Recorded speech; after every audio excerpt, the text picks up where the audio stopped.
Hello friends, good evening. आप सभी को वेरी वेरी गुड इवनिंग। दोस्तों बता दूं मैं कि एसएससी जीडी का जो 30 नवंबर को एग्ज़ाम आयोजित हुआ है उस क्वेश्चन को हम लोग यहाँ पर सॉल्व करके देखेंगे। तो देखिए ये बहुत ही इंपॉर्टेंट है। अगर आप कोई भी कॉम्पिटिटिव एग्जाम की तैयारी कर रहे हैं तो सारे एग्जाम के लिए ये इंपॉर्टेंट रहने वाला है, क्योंकि मैथ्स और रीजनिंग पोर्शन से देखेंगे। मैथ्स तक का क्वेश्चन ज़्यादा है आज, और आपको एकदम सरल से सरल तरीके से मैं आपको हल कराऊंगा। पूरा बहुत अच्छे तरीके से बताऊंगा कि आप आने वाले एग्जाम में जो क्वेश्चन होंगे उसको आप कैसे करेंगे। इतने क्वेश्चन आप कर लेंगे तो सारा क्वेश्चन आपसे बनने वाला है। पहले यह है कि आपको इसे जो है शुरू से अंत तक देखिए, शुरू से अंत तक जरूर बने रहिए, क्योंकि आप शुरू से आखिरी तक नहीं देखेंगे तो आपको गणित समझ में नहीं आएगा। तो चलिए देखते हैं।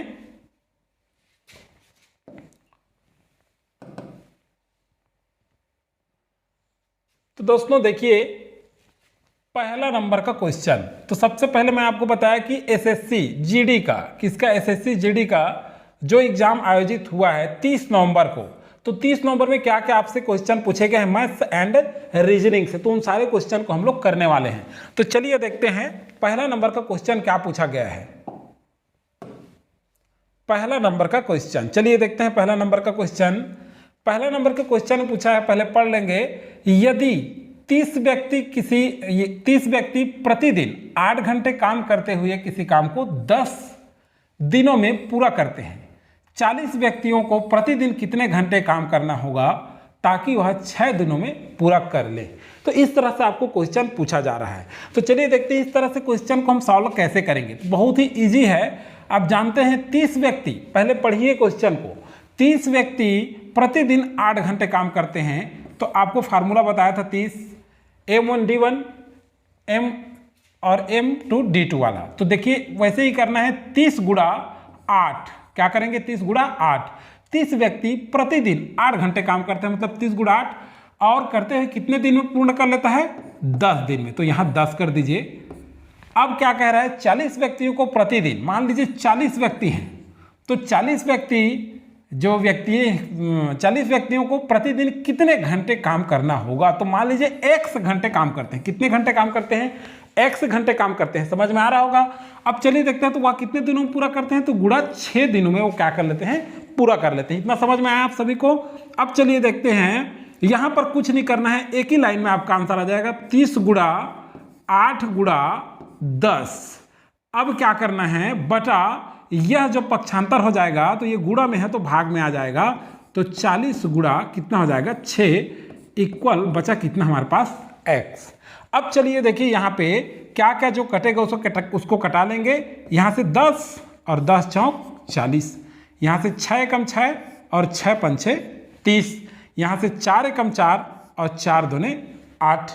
तो अब बचा कितना हमारे पास, 5 और 2। तो यहाँ 5 गुणा 2 बराबर क्या, x। तो x बराबर 5 दूने 10। तो इसका आंसर कितना आ जाएगा हमारे पास, 10 आ जाएगा। कितना आ जाएगा, 10। तो 40 व्यक्तियों को प्रतिदिन कितने घंटे काम करने होंगे, तो 10 घंटे काम करने होंगे। मतलब 40 व्यक्तियों को प्रतिदिन कितने घंटे काम करना होगा ताकि वह 6 दिन में पूरा कर लें। तो कितना आंसर आएगा हमारा, 10 आंसर आएगा। तो ये आपको समझ में आ गया होगा। बहुत ही सिंपल है, इजी है एकदम। ऐसे ही जो भी क्वेश्चन आपके आएंगे, सारे के सारे क्वेश्चन को आपको ऐसे ही सॉल्व करना है। तो देखिए दोस्तों, चलिए सेकंड नंबर का क्वेश्चन क्या पूछा गया है आपसे। सेकंड नंबर का क्वेश्चन देखते हैं हम लोग।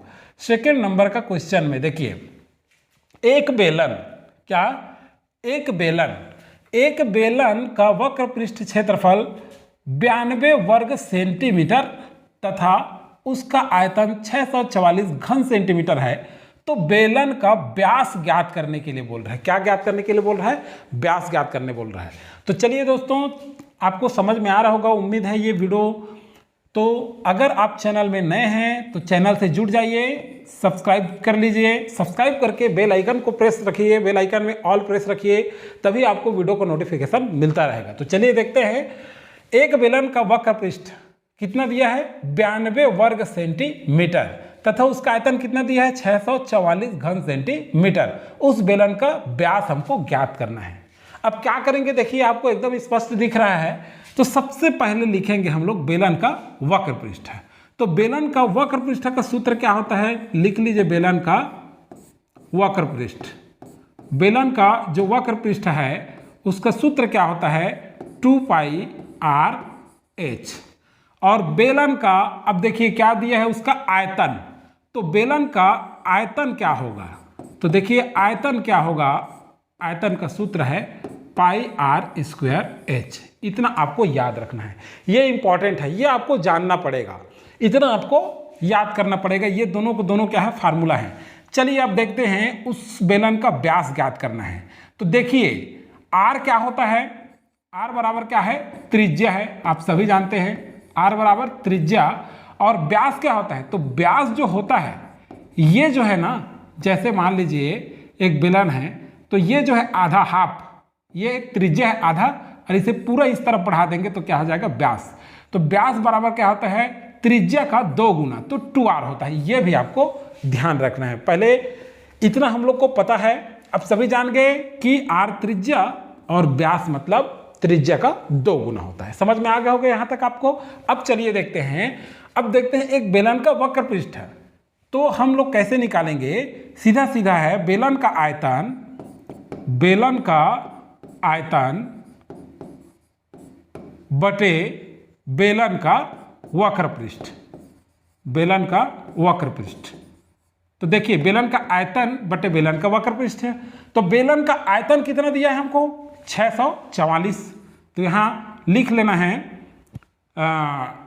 बेलन का आयतन बटे बेलन का वक्र पृष्ठ है 644 बटा, अब क्या दिया है 92, कितना दिया है, वक्र पृष्ठ कितना दिया है हमको 92, बराबर इसका सूत्र क्या होता है, आयतन बराबर पाई आर स्क्वायर एच बटे 2 पाई आर एच। यहां तक समझ में आ गया आपको। अब चलिए देखते हैं, कटा लीजिए यहाँ पे, ये आर, सॉरी ये जो स्क्वायर है वो आर से कट जाएगा, तो यहाँ एक आर बचा, स्क्वायर है तो यहाँ एच से कट जाएगा, ये पाई से कट जाएगा, तो कितना आ गया अपने पास 2r, कितना आया 2r। अब देखिए इसको कटा लीजिए, 92 एकम 92 और 92 सत्ते 7 बार में जाएगा, देख लीजिए 7 दूनी 14, 7 नहीं 63 64, मतलब 644, तो 92 का 7 बार में कट जाएगा। तो अब क्या हो जाएगा ये 2r, चाहे तो आप इस सूत्र को इस जगह में लिख सकते हैं और ये संख्या को यहाँ लिख सकते हैं। तो चलिए देखते हैं कि यहाँ पे क्या हुआ, 2r इक्वल 7, तो बराबर r बराबर क्या हो जाएगा, तो 7 दूने ये कितना हो जाएगा 14, कितना होगा 14, 7 दूने कितना हो गया 14 हो जाएगा। तो r हमारा कितना आया 14 आ गया, यहाँ से r कितना आ गया हमारे पास 14 आ गया। अब क्या करेंगे हम लोग, अब देखिए आप जानते हैं कि व्यास क्या होता है 2r, मैं बताया हूँ आपको, त्रिज्या का क्या होता है 2 गुना होता है। तो चलिए देखते हैं, यहाँ पर व्यास हमको ज्ञात करने के लिए बोला है, क्या बोला है, व्यास ज्ञात करना है। देखिए व्यास ज्ञात कीजिए आप, तो व्यास क्या है, व्यास 2r है, तो 2 गुणा r कितना है हमारे पास 14 आया, तो 14 से गुणा करेंगे तो बराबर व्यास कितना आ गया 28, ये आ गया वर्ग सेंटीमीटर। तो ये आ जाएगा आपका आंसर, क्या आ जाएगा आपका आंसर आ जाएगा 28 वर्ग सेंटीमीटर। ये देखिए बेलन का वक्र पृष्ठ क्षेत्रफल इतना है, तो उसका बेलन का व्यास ज्ञात कीजिए, तो जो 28 आपके आंसर होंगे वो आपके एग्जैक्ट आंसर होंगे। चलिए अब देखते हैं तीसरा नंबर का क्वेश्चन क्या कहता है। देखिए तीसरा नंबर के क्वेश्चन में, तीसरा नंबर पढ़िए पहले क्वेश्चन को आप, यदि आयत का परिमाप 24 सेंटीमीटर है तथा उसका क्षेत्रफल 32 वर्ग सेंटीमीटर है, तो इसके विकर्ण की लंबाई ज्ञात कीजिए। तो विकर्ण की लंबाई क्या होगी, देखिए आयत जो होता है आप सभी जानते हैं, चलिए देखते हैं। एक आयत है, मान लीजिए एक क्या है, एक आयत है, तो आयत का परिमाप क्या होता है, लंबाई, और यह क्या हो जाएगा चौड़ाई। तो लंबाई को L से डिनोट करते हैं, चौड़ाई को B से, लंबाई और चौड़ाई। तो परिमाप मतलब क्या होता है, भुजाओं का योग, सभी भुजाओं का। ये आयत है, आप सभी देख सकते हैं आयत का चित्र है, तो सभी भुजा का, ये भुजा, ये भुजा, ये भुजा और ये भुजा, तो सारे भुजाओं का क्या हो जाएगा परिमाप, मतलब योग होता है। तो चलिए देखते हैं आयत का परिमाप। तो आयत के परिमाप का सूत्र क्या होता है, निकाल लेंगे यहां से आयत का परिमाप। तो देखिए आयत का परिमाप का सूत्र क्या होगा, 2 गुणा लंबाई धन चौड़ाई, चाहे तो L प्लस B भी लिख सकते हैं। अब देखिए ये तो सूत्र हो गया। अब दिया कितना है परिमाप हमको 24 सेंटीमीटर, तो यहाँ आप लिख लेंगे 24। अब देखिए इसे सॉल्व करेंगे तो कैसा होगा, लंबाई धन चौड़ाई, चाहे तो L लिख सकते हैं आप, बराबर क्या हो जाएगा, ये गुणा जब उधर चला जाएगा तो किस में चला जाएगा, भाग में हो जाएगा। तो 2 1 हम 2 यहीं से 2 12 24, चाहे तो आप 24/12 करके भी कटा सकते हैं। तो कितना आ गया, डायरेक्ट मैं लिख दे रहा हूँ, समझ रहे होंगे आप लोग को, आप लोग समझ तो रहे ना, समझ में आ रहा होगा। तो कितना आ गया, 12 आ गया। कितना आया, 12 आया। अब चलिए देखते हैं, अब क्या कह रहा है, उसका क्षेत्रफल। तो क्षेत्रफल मतलब क्या होता है, क्षेत्रफल क्या होता है, तो क्षेत्रफल क्या होता है, लंबाई गुणा चौड़ाई b, या लंबाई गुणा चौड़ाई लिख सकते हैं आप। तो कितना दिया है, 32। कितना दिया है, 32। अब देखिए हम लोग को कैसे करना है, अब देखिए विकर्ण की लंबाई ज्ञात करना है। तो सबसे पहले तो हम ये देखेंगे कि 12 ऐसा संख्या लीजिए जिसको जोड़े तो 12 आए और गुणा करें तो कितना आना चाहिए, 32 आना चाहिए। तो देखिए 8 और प्लस 4 जोड़ दिए तो कितना आ गया, 12। 8 और 4 को गुणा करेंगे तो कितना आएगा, 32। तो मान लीजिए, माना कि हम लंबाई 8 को मान लेते हैं और चौड़ाई कितना को मान लेते हैं, 4 को मान लेते हैं। यहां तक समझ में आ गया आपको। तो चलिए देखते हैं। अब कहता है कि विकर्ण की क्या करना है, लंबाई हमको क्या करना है, सॉरी, विकर्ण की लंबाई ज्ञात कीजिए। क्या कीजिए, विकर्ण की लंबाई। तो देखिए आयत का विकर्ण की लंबाई क्या होता है, विकर्ण की जो लंबाई होता है उसका सूत्र है L का वर्ग प्लस B का वर्ग। तो L कितना आया, माने कितना है, हम लोग 8 माने हैं L अभी यहीं से, और चौड़ाई कितना माने हैं, 4 माने हैं B। तो यहां कर लीजिए आप 8 का वर्ग धन यहां क्या हो जाएगा, 4 का वर्ग। तो बराबर क्या हो जाएगा, 8 अट्ठे 64 और प्लस 4 चौक 16। तो टोटल कितना आ जाएगा, 80 आ जाएगा। तो ये भी आपके आंसर आ सकते हैं। चाहे तो आप दूसरा भी हो सकता है, इसका गुणनखंड निकाल लीजिए। इस 80 का क्या कर लीजिए, गुणनखंड। तो 2 दूने 4, 2 ने 8, 8 दूने 16, 16 पंछे 80। तो देखिए 2 और 2 जोड़ी में है, तो ये क्या हो जाएगा, 2 दूने 4 बाहर निकल जाएगा, तो 4 और करनी क्या हो जाएगा, 5। कैसे होता है ये, यहाँ पे समझा देता हूँ मैं, देख लेंगे। यहाँ पे क्या है, 2 2 है तो 2 गुणा 2 बाहर में हो जाएगा। अब ये अकेला बचा है तो करनी के अंदर में हो जाता है, तो 4 करनी 5। तो ये आपके आंसर आएंगे। देखिए आपके एग्जाम में कौन सा आंसर देता है उसके हिसाब से आपको आंसर लेना है, टिक करना है। अगर मान लीजिए 80 देता है तो ये आंसर हो जाएगा, और 4 करनी 5 देता है तो ये आंसर हो जाएगा। तो ये आपको समझ में आ गया होगा। चलिए देखते हैं हम नेक्स्ट। एक बार मैं इसको रिवाइज करा देता हूं। यदि आयत का परिमाप 24 सेंटीमीटर है तथा उसका क्षेत्रफल 32 वर्ग सेंटीमीटर, इसके विकर्ण की लंबाई ज्ञात कीजिए। तो सबसे पहले तो आयत का परिमाप आपको याद रखना पड़ेगा। सूत्र क्या है, 2 लंबाई धन चौड़ाई बराबर आयत परिमाप कितना दिया है, 24 लिख दिया यहाँ पे। अब क्या करना है, अब इसको जब सॉल्व करेंगे तो ये आ गया 12, और क्या दिया है, क्षेत्रफल क्या होता है, लंबाई गुणा चौड़ाई।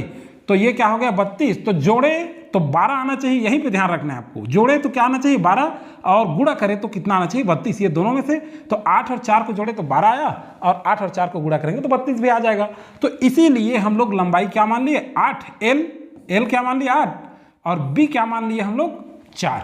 तो इस तरह से यहाँ इस सूत्र में रखेंगे, आंसर आपका अपने आप आ जाएगा। तो उम्मीद करता हूँ ये समझ में आ गया होगा। अगर दोस्तों आपको समझ में आ रहा है, वीडियो अच्छा लग रहा है, हमारे बताने का तरीका आपको अच्छा लगता है, तो आप एक लाइक जरूर कीजिएगा, लाइक कर दीजिए ताकि हम मोटिवेट हो जाएं। आप जो है अधिक से अधिक लोगों को शेयर जरूर करें जब आपको अच्छा लगता है वीडियो। चलिए देखते हैं अब जो है, ये तो तीसरा हो गया। अब चौथा नंबर का प्रश्न। तो चौथा नंबर के प्रश्न में क्या कहता है, चलिए देखते हैं। चौथा नंबर का प्रश्न, एक ट्रेन किसी दूरी को 6 घंटे में तय कर सकती है अगर वह अपनी 10 किलोमीटर प्रति घंटा से बढ़ा दे, 10 किलोमीटर प्रति घंटा से बढ़ा दे, तो उस दूरी को 5 घंटे में तय कर लेगी। तो दूरी ज्ञात कीजिए। क्या ज्ञात करने के लिए बोल रहा है, दूरी ज्ञात करने के लिए बोल रहा है। तो देखिए एक ट्रेन किसी दूरी को 6 घंटे में, कितना, 6 घंटे में, तो यहां पे क्या करेंगे, चाल निकालना पड़ेगा हमको। क्या चाल, तो माना चाल x किलोमीटर, क्या है, x किलोमीटर प्रति घंटा है, x किलोमीटर प्रति घंटा। देखिए एक ट्रेन किसी दूरी को 6 घंटे में तय करती है। कितने घंटे में, 6 घंटे में। तो उसका चाल आपको हमको दिया नहीं, तो क्या मान लिए हम लोग यहाँ, x किलोमीटर प्रति घंटा मान लिए। तो दूरी क्या हो जाएगा यहाँ पर, अब देखिए चाल तो इतना मान लिए, तो दूरी क्या हो जाएगा हमारे पास 6x। समझ में आ गया आपको। अब चलिए देखते हैं, अगर वह क्या करे, आगे देखिए, अगर वह अपनी चाल 10 किलोमीटर प्रति घंटा से बढ़ा दे, मतलब देखिए अब नया चाल आएगा, क्या आ जाएगा, नया चाल। कोई भी आपको क्वेश्चन पूछेगा दोस्तों, ध्यान रखेंगे, ऐसा ही क्वेश्चन पूछा जाता है, इसको बहुत अच्छे से आप देख लीजिए, रिवाइज कर लीजिए 3 बार 4 बार, सारे के सारे क्वेश्चन आपके बनेंगे। विश्वास रखिए, आप उसी तरीके से बता रहा हूँ, कोई भी आपको क्वेश्चन पूछे, इन क्वेश्चन को आप करेंगे तो कई सारे कॉम्पिटिटिव एग्जाम में क्वेश्चन आप बहुत अच्छा करेंगे। तो चलिए देखिए नया चाल क्या होगा, तो नया चाल क्या होगा हमारे पास, देखिए क्या कहता है, वह अपनी चाल 10 किलोमीटर प्रति घंटा बढ़ा दे कह रहा है, तो क्या हो जाएगा x + 10। तब कहता है, तब देखिएगा प्रति घंटा बढ़ा दे तो उस दूरी को 5 घंटे में तय कर लेगा। कितने घंटे में, 5 घंटे। तो यहां रख लीजिए 5 घंटा। अब देखिए यहां को हम लोग हल करेंगे तो क्या आएगा, यहां पे 5x धन 50, कितना हो गया, 5x धन 50 हो गया। अब चलिए देखते हैं, 5 घंटे में तय कर लेती है तो दूरी ज्ञात कीजिए। क्या ज्ञात कीजिए, दूरी। तो यहां से आप इसको लिख लीजिए, यहां पर 6x लिख लीजिए, दूरी क्या लिख लिया हम लोग, 6x। अब क्या करेंगे, इस 6x में ये पक्षांतर हो जाएगा इस तरफ 5, तो माइनस हो जाएगा, प्लस है तो बराबर क्या हो जाएगा, ये 50। तो ये हो जाएगा x बराबर 50। तो यहां से हमारा चाल क्या आया, 50 आया। चाल क्या आया, 50। देखिए नया चाल ये है, तो नया चाल में फिर दूरी हम लोग ज्ञात किए, तो क्या किए, दूरी जो 6x था उसको यहाँ लिख दिए, और 5x धन 50 यहाँ गुणा हो गया, 5 में x का 5x, 5 में 10 का 50। तो x हमारा चाल यहाँ कितना है, समझ में आ रहा होगा आपको, चाल कितना है हमारा, 5 आया, देख सकते हैं आप। अब देखिए सॉरी 50 आया, 5 नहीं, सॉरी x बराबर कितना है, चाल बराबर 50 आया। अब कहते हैं दूरी ज्ञात करना है हमको, क्या ज्ञात करना है, दूरी। तो दूरी क्या निकाले थे यहां से हम लोग, देखिए चलिए 6x क्या निकाले थे हम लोग, 6x। तो 6 गुणा कितना हो जाएगा, x के जगह में क्या है 50 है, तो बराबर कितना हो गया 300। तो देखिए दूरी कितना हुआ, 300 किलोमीटर।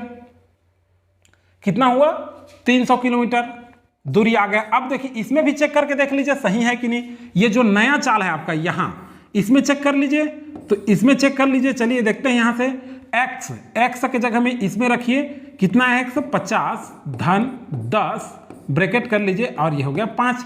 अब देखिए क्या हो जाएगा, 5 दहम, ये 5 पंछे 5 शून्य में 0 और 5 पंछे 25, तो 50 पंछे 250 धन 5 दहम कितना हो गया 50, तो 250 में 50 जोड़ेंगे तो कितना हो गया 300। तो यहाँ भी 300 किलोमीटर आ गया और यहाँ भी 300 किलोमीटर आ गया। तो देखिए आंसर आपका सही है। तो इस तरह से कोई भी क्वेश्चन दिया जाता है उसे आप सारे के सारे बना लेंगे, बहुत ही आसान है, इजी है, बस आपको अभ्यास करने की जरूरत होती है। चलिए देखते हैं, अब नेक्स्ट क्वेश्चन देखते हैं। नेक्स्ट क्वेश्चन देखते हैं 5वां नंबर का क्वेश्चन। कौन सा नंबर का, 5वां। अब चलिए देखिए क्या कहता है 5वां नंबर के क्वेश्चन में। तो 5वां नंबर का क्वेश्चन देखते हैं, पढ़िए। सबसे पहले तो आप क्वेश्चन को अच्छे से पढ़िए। क्वेश्चन को जब आप अच्छे से देखेंगे, अच्छे से पढ़ेंगे, तो आपको जल्दी से उसको हल करने में मदद मिलेगी। चलिए देखते हैं, कुछ आदमी एक काम को 60 दिनों में पूरा करते हैं। यदि 8 आदमी ज्यादा हो तो वह काम 10 दिनों में पूरा हो जाता है। आरंभ में कितने आदमी थे? तो देखिए बहुत ही सिंपल है, जो मैं बताया था M1 M2 M1 D1, तो उससे बनेगा। सीधा सीधा बात है, यहां पे कुछ आदमी एक काम को 60 दिन में पूरा करते हैं।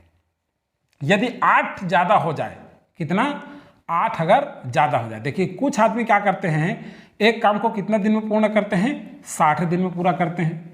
एक काम को कितना दिन में पूर्ण किए, 60 दिन में पूरा किए। यदि 8 आदमी ज्यादा हो, क्या 8 आदमी ज्यादा हो, तो माना वह आदमी कितने हैं, x आदमी है, मान लो कितने हैं, x आदमी, तो कितना दिन में पूरा कर रहे हैं, 60 दिनों में। कितना दिन में पूरा करते हैं, 60 दिनों में। तो अब क्या हो जाएगा, यदि 8 ज्यादा हो, 8 अगर यदि 8 आदमी ज्यादा हो तो वह काम कितना दिन में होगा, 10 दिनों में होगा। तो देखिए ये क्या हो जाएगा, x माने तो कुछ आदमी, मतलब ये क्या हो जाएगा, 60x हो गया। ये क्या हो गया हमारे पास, 60x। ये क्या हो गया, कुछ आदमी कह रहा है, कुछ आदमी मतलब मान लो वह आदमी है तो 60x मान लिए हम, कितना मान लिए 60x। डायरेक्ट मैं सॉल्व कराता हूँ क्योंकि बहुत बार बताया हूँ तो आप समझ जाएंगे। यहाँ पे मान लो कुछ आदमी, तो वह आदमी x माने हैं तो 60 दिनों में पूरा किए तो 60x हो गया। यदि 8 आदमी ज्यादा हो तो 10 दिन में, तो देखिए x प्लस कितना हो जाएगा, 8 आदमी ज्यादा है, कितने आदमी ज्यादा है, 8 आदमी ज्यादा, तो वह काम 10 कम दिनों में हो जाएगा, 10 कम दिनों। मतलब अब देखिए कम दिनों मतलब इस 60 में से ये क्या हो जाएगा 50, 60 में से 10 कम कह रहा है मतलब 50 हो जाएगा। अब कह रहा है 10 कम दिनों पूरा हो जाएगा। आरंभ में कितने आदमी थे, तो देखिए यहां पर गुणा कर लेंगे, यहां हो जाएगा 60x इक्वल 50 में 1 का गुणा करेंगे तो 50x, 50 में 8 का गुणा करेंगे तो कितना हो जाएगा धन, यहां धन कर लेंगे 40। ये क्या है, ये धन है, सुधार लेंगे धन है, धन क्या हो जाएगा 40, कितना होगा सॉरी 8 शून्य शून्य, 8 पंचे 40 और 8 शून्य शून्य, तो 50 में 8 का गुणा करेंगे तो 400 हो जाएगा।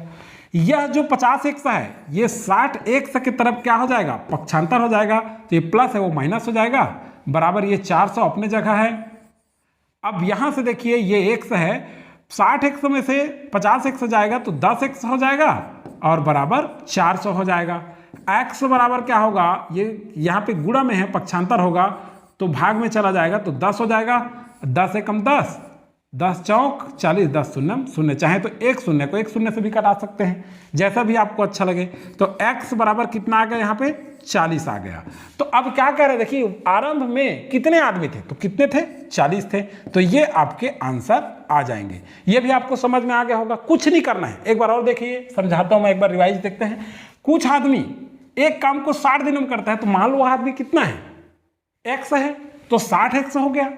अब मान लीजिए यदि 8 आदमी बढ़ा दिए, ज्यादा कर दिए, तो वह काम 10 कम दिनों में होगा, तो x प्लस 8 दिन बढ़ा दिए, एक समय क्या कर दिए प्लस कर दिए, कितने का 8 बढ़ा दिए, तो 10 कम दिनों में कह रहा है, तो इस 60 दिनों में 10 कम तो 50 हो जाएगा। तो अब इसी को गुणा कर लेंगे, यहाँ 50 में 1 का तो 50x, 50 में 8 का तो 400 आ जाएगा, बस 60x में 50x गया तो 10x, यहाँ ये 400, x में 400 बटे 10 भाग देंगे तो आ जाएगा आपका आंसर 40। तो इस तरह से आपको समझ में आ रहा होगा। उम्मीद करता हूँ ये वीडियो आपको बिल्कुल समझ में आ रहा होगा, और कमेंट करके आप बता सकते हैं आपको और किस पर वीडियो चाहिए। चलिए देखते हैं, नेक्स्ट देखते हैं हम लोग अगला 6वां नंबर का। देखिए रीजनिंग से है, ये क्या है रीजनिंग से है, तो बिल्कुल चलिए देखते हैं अगला क्रम क्या होगा।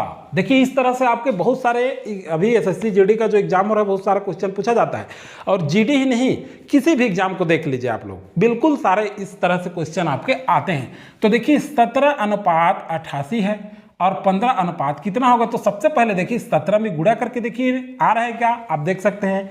तो 17 में गुणा करेंगे तो भी नहीं आ रहा है, 17 में जोड़ रहे हैं तो भी नहीं आ रहा है। तो देखिए थोड़ा सा बस दिमाग लगाने की जरूरत है, इसमें क्या है थोड़ा सा समझने की जरूरत है। तो स्पष्ट दिख रहा है यहाँ 88, आप देखिए मान लीजिए ये 17 है, चलिए एक हल करके देखते हैं और इसी को उलट दें, मान लो ये 17 को 71 कर दे, 7 को इधर रख दिए और 1 को इधर रख दिए, तो कितना होगा 7 1 8 और 7 1 8 आ गया 88। ठीक इसी प्रकार से ये 15 को देख लीजिए, 15 को उलट दीजिए, क्रम को उलट दीजिए, 5 को यहाँ रख दीजिए, 1 को यहाँ रख दीजिए, 5 1 6 और 5 1 6, तो कितना हो जाएगा 66। तो ये जो क्वेश्चन मार्क लगा है यहाँ पे क्या आ जाएगा 66। तो 66 जिनका आंसर आया है वो सारे के सारे सही हैं। तो इस तरह से कुछ क्वेश्चन होता है जिसे हमको सॉल्व करना होता है। चलिए नेक्स्ट देखते हैं,